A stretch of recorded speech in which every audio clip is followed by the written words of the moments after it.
Hello friends, welcome my YouTube channel में आप सभी का स्वागत है। फिर से मैं एक नई वीडियो के साथ आ चुके हैं, अपडेट वीडियो के साथ आ चुके हैं। आज की जो वीडियो होगी बहुत इंटरेस्टिंग और शानदार अपडेट को जो जानकारी है वो आप सभी को मैं यहाँ पर देने वाला हूँ। आज की जो अपडेट होगी वो बहुत ही इंपॉर्टेंट रहने वाली है, क्योंकि नर्सिंग ऑफिसर, आपकी जो लैब टेक्नीशियन है, फार्मासिस्ट है, एएनएम है, इन सभी की जो वैकेंसियाँ हैं इनके बारे में हम यहाँ पर चर्चा करने वाले हैं, जिसके अंदर आपको अलग अलग पद दिए गए थे। जिसमें जैसे जैसे देख लीजिए, नर्सिंग ऑफिसर की 8750 पद थे, लैब टेक्नीशियन 2190 पद है, असिस्टेंट रेडियोग्राफर 1178 पद है, फार्मासिस्ट के 367 पद थे, एएनएम के 4847 पद थे। ठीक है, इस प्रकार से आपने ये भर्तियाँ करवाई गई थी। इसके अंदर यहाँ पर कोई भी एग्जाम नहीं किया गया था। ठीक है, डायरेक्टली आपकी भर्ती रही थी। लेकिन जो सबसे इंपॉर्टेंट चीज़ है प्रेजेंट में इसकी जो अपडेट रहने वाली है वो क्या रहेगी, उसके बारे में ही हम जानकारी देंगे कि इस भर्ती का जो सिलसिला है वो चल रहा है। ये भर्ती क्या होगा, इसका आगे जाके भविष्य में इस भर्ती का क्या होने वाला है, इसके बारे में आप सभी को यहाँ पर जो इम्पोर्टेंट अपडेट है वो आप सभी को मैं यहाँ पर प्रोवाइड करवाने वाला हूँ। यानी कि आज की जो ताज़ा अपडेट है वो आप सभी को इस चैनल के माध्यम से दूंगा कि इस वैकेंसीज़ के अंदर ये भर्ती है, ये कंप्लीट करवाने की क्या प्रोसेस चल रही है, क्या ये भर्ती कंप्लीट होगी या नहीं होगी, या फिर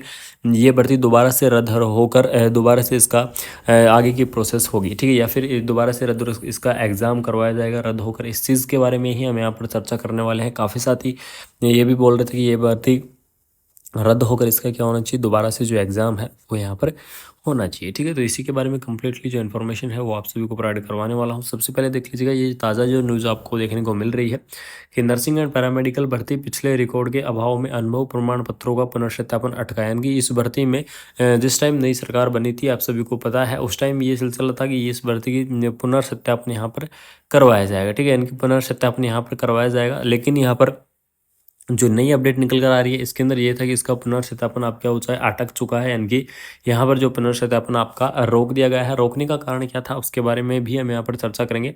इसके अंदर सबसे इंपॉर्टेंट चीज़ ये थी कि जो अदर स्टेट वाले जो कैंडिडेट हैं उन कैंडिडेटों से रिलेटेड यहाँ पर बहुत बड़ी अपडेट निकल कर आ रही थी। काफ़ी कैंडिडेट थे जो अदर स्टेट थे, उन्होंने इस वैकेंसी को क्या किया था, अप्लाई किया था। ठीक है, साथ में जिनके अनुभव प्रमाण पत्र थे, कुछ के फेक भी थे, लेकिन उन कैंडिडेटों ने यहाँ पर अप्लाई किया था फेक प्रमाण पत्र बनवाकर। उनका यहाँ पर सिलेक्शन लिस्ट के अंदर नाम भी आ गया था। लेकिन जब जाँच कमेटी बैठी गई तो उसके अंदर पता चला कि इस जो लिस्ट, जो फाइनल लिस्ट निकाली गई थी या फिर जो प्रोविजनल लिस्ट निकाली गई थी, उस लिस्ट के अंदर जो जिनके पास फर्जी अपने एक्सपीरियंस है वो कैंडिडेट भी यहाँ पर इंक्लूड हो चुके हैं या फिर अदर स्टेट इंक्लूड हो चुके हैं। तो इस वजह से यहाँ पर उस भर्ती पर रोक लगा दी गई थी और उस भर्ती को यहाँ पर किया गया था कि इसमें दोबारा से आपके अनुभव प्रमाण पत्र यानी कि आपके जो एक्सपीरियंस है वो यहाँ पर क्या होंगे, पुनर्सत्यापित होंगे। और उसके बाद में भर्ती को बहुत ही जल्द पूरा करने की यहाँ पर कोशिश की गई थी। आप सभी को पता है, सिफू के आगे यहाँ पर धरना भी लगाया था गया था मेरे प्यारे साथियों की वजह से। काफ़ी टाइम, लगभग 1 महीने के लगभग वहाँ पर धरना चला था और लास्ट में जो आश्वासन ये मिला था कि हाँ, आप